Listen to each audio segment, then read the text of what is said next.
Salut les gars, bienvenue dans cette nouvelle vidéo pour le débrief entre le FC Barcelone et Majorque, victoire 2-2.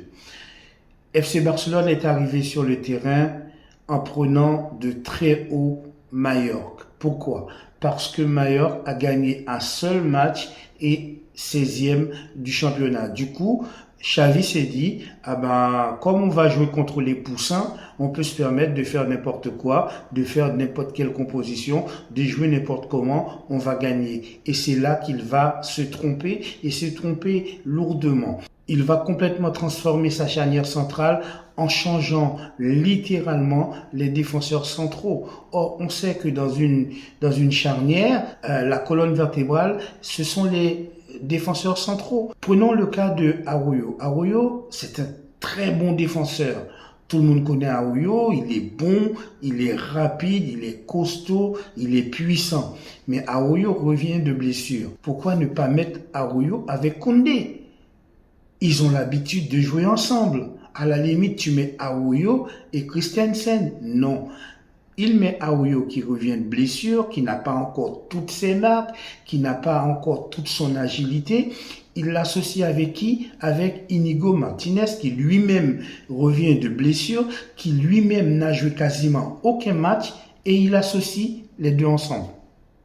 Quel est l'intérêt? Quel est le but? Je ne comprends pas ce que fait Xavi des fois. Il m'énerve. Franchement, il m'énerve. Pourquoi mettre Inigo Martinez associé avec Arroyo? Et c'est là que le problème va d'abord se poser. Parce que ces deux joueurs-là n'ont pas vraiment beaucoup d'habitude de jouer ensemble. Je sais qu'on va me dire que ce sont des professionnels, etc. Mais professionnels ou pas, on a besoin quand même d'avoir une certaine habitude de jeu. Sinon, on ne peut pas prévoir ce que l'un va faire par rapport à l'autre. Et dans une défense, à 4, les deux défenseurs centraux, eh bien, il faut qu'ils aient l'habitude de jouer ensemble. Je ne comprends pas. Je ne comprends pas. Le premier but va arriver très vite sur une erreur de Ter Stegen. Je sais que Ter Stegen, des fois, il a ces petits moments où il fait des bêtises. Mais est-ce qu'on peut tomber sur Ter Stegen? Non, je ne pense pas, parce que combien de fois Ter Stegen nous a sauvé la vie? À plusieurs reprises, c'est grâce à Ter Stegen qu'on n'a pas pris une valise. Donc, je ne vais pas tomber sur Ter Stegen le fait qu'il ait commis cette faute. C'est vrai, il aurait pu dégager la balle, il a voulu faire une passe et sa passe a été mal donnée. Et suite à cela, nous avons encaissé le premier but. Mais s'il vous plaît, les deux défenseurs centraux, Arroyo ainsi que Inigo Martinez, ils étaient où? Ils étaient où? On va encaisser également un deuxième but. Le deuxième but qu'on va encaisser sur un dégagement de Majorque, sur une sortie aussi hasardeuse de Ter Stegen, on va encaisser le deuxième but. Mais on voit très bien que sur les balles en hauteur, sur les balles aériennes, Inigo Martinez a beaucoup de difficultés sur le deuxième but.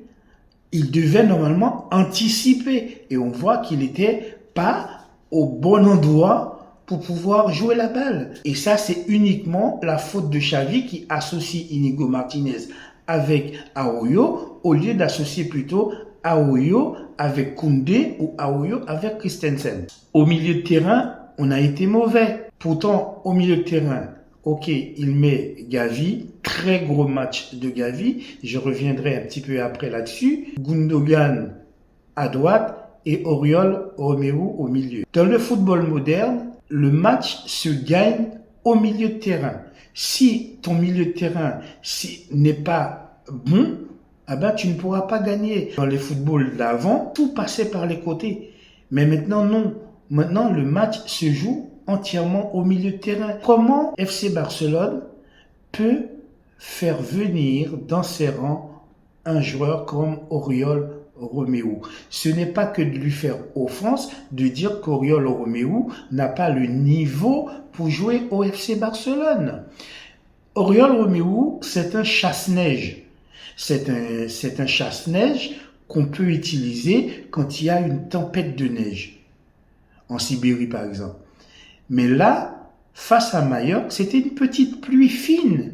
Dans un match face à Majorque, on n'avait pas besoin d'un joueur comme Oriol Romeu, qui est aussi dru, qui est aussi rustique, qui n'a aucune finesse technique pour faire des bonnes passes dans de bonnes conditions, pour faire un dribble, pour casser des lignes, etc.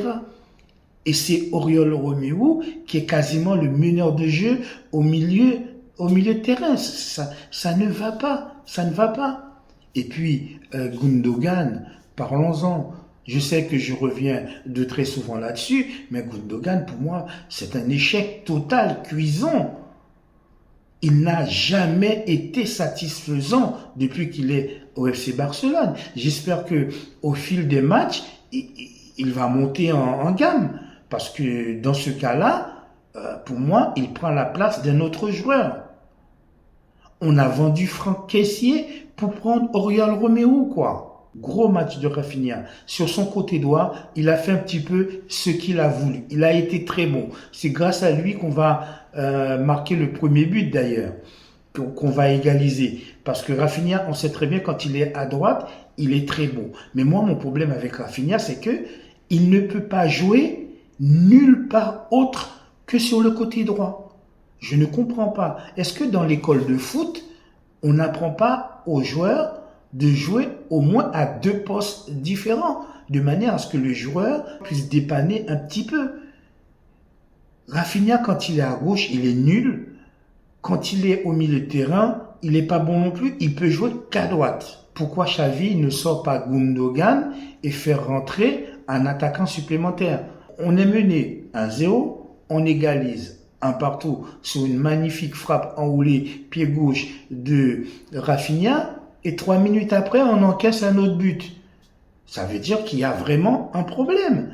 Dans ce cas, pourquoi il n'a pas sorti, par exemple, Oriol Romeu et faire rentrer un attaquant supplémentaire?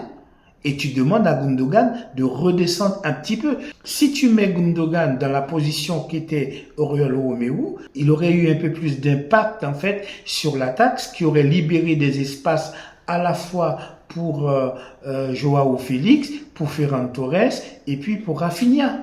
Il fait rentrer Lamine Yamal, mais c'est un poste pour poste. Ça n'apporte pas un surnombre au niveau d'attaque alors qu'on veut gagner le match. Ça n'apporte pas de surnombre, puisque tu fais un changement poste pour poste. Tu enlèves Ferran Torres, c'est vrai qu'il n'a pas fait un bon match, tu enlèves Ferran Torres, tu mets Lamine Yamal. Ok, Lamine Yamal, il joue où? Lamine Yamal, il joue pied opposé, de la même manière que Rafinha joue pied opposé côté droit. Là, il demande à Rafinha d'aller un petit peu au centre. Or, on sait très bien que jouer en 9,5, jouer en 9, ce n'est pas le rôle de Rafinha. Rafinha ne sait pas jouer dans cette position-là. Il ne sait pas jouer dans cette position-là. Il le sait très bien. Il aurait pu mettre Rafinha à gauche. Au début du match, lorsqu'il jouait à droite, il était très bon. On fait un changement, on enlève Ferran Torres, on fait rentrer Lamine Yamal. Mais on met Rafinha au centre de l'attaque, et là, il n'est pas bon. Moi, j'aurais fait le contraire. J'aurais mis Rafinha à gauche. Je demande à Joao Félix de venir au centre.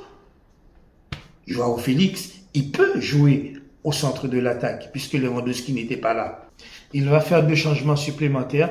Il va faire rentrer Robert Lewandowski ainsi que Fermin. Il va sortir Joao Félix et Romeu. Il était temps. On avait un petit point d'avance devant le Real. C'est pas comme si qu'on avait 10 points d'avance, qu'on n'avait pas besoin de points. Je sais qu'on joue la semaine prochaine pour la Ligue des Champions, mais quand même, les joueurs, ce sont des professionnels. Ils sont capables d'enchaîner 2-3 matchs. Ce n'est pas faire offense à Majorque que de dire qu'on aurait pu gagner ce match. Et j'ai remarqué que dans le football, c'est une erreur qui est souvent faite. Les grosses équipes ont tendance à sous-estimer les petites équipes, et à chaque fois, on se fait avoir. À chaque fois, on se fait avoir. On se fait avoir. On se fait avoir parce qu'on arrive sur le terrain de manière suffisante. On arrive sur le terrain, on ne respecte pas l'adversaire. On transforme totalement notre équipe en s'imaginant que à chaque fois, on va pouvoir gagner le match dans les 10 dernières minutes. C'est faux. C'est faux. C'est pas parce que la dernière fois on a gagné contre Celta Vigo dans les 10 dernières minutes en faisant des buts d'échangement que à chaque match on va se tourner les pouces, on va encaisser des buts, et puis on va faire des remontadas à chaque match. Si c'est ce qu'on pense, si c'est ce que Xavi pense, si c'est ce que les joueurs pensent, je pense que c'est une grosse erreur. C'est une grosse erreur, ce n'est pas possible. Il faut tuer les matchs dès le début. Il faut tuer les matchs dès les 25-30 premières minutes. C'est là qu'il faut mettre des buts. Ce n'est pas en encaissant 2 buts coup sur coup, et puis on va faire rentrer nos joueurs, on va faire rentrer nos titulaires en espérant que on va gagner les matchs. Je suis désolé, on encaisse quasiment 2 buts par match. Bon, si on enlève les 5-0 qu'on avait mis à Real Betis et puis contre Antwerp, ok, qui sont 2 matchs référence, mais sinon, à chaque fois, on encaisse des buts. On encaisse 1 but, 2 buts à chaque match. Ça veut dire que notre défense n'est pas encore bonne. Ça veut dire que notre défense est à la ramasse. L'année dernière, on a fini meilleure défense. Et là, cette année, on encaisse des buts comme on enfile des perles. Donc ça ne va pas. Ça ne va pas. Et déjà que ça ne va pas, et c'est là que tu commences à faire des changements hasardeux en mettant Inigo Martinez associé avec Arroyo qui lui-même revient de blessure. Je ne peux pas me satisfaire d'un match comme ça où notre défense prend l'eau, on encaisse 2 buts bêtes, 2 buts idiots de Mallorca. En tout cas, félicitations à eux, ils ont joué leur football, ils nous ont posé d'énormes difficultés dans la première mi-temps et une partie de la deuxième mi-temps. Il n'y a qu'à la fin du match, ils se sont repliés, c'est normal. C'est normal. Ils n'allaient pas nous laisser marquer comme ça. Donc c'est normal après qu'ils se sont repliés en défense pour essayer de protéger le match nul. C'était à nous de faire le jeu. C'est tout pour aujourd'hui. Merci d'avoir regardé cette vidéo. N'oubliez pas de vous abonner, de liker, de commenter. Et surtout de me rejoindre sur Twitter. À très bientôt. Ciao.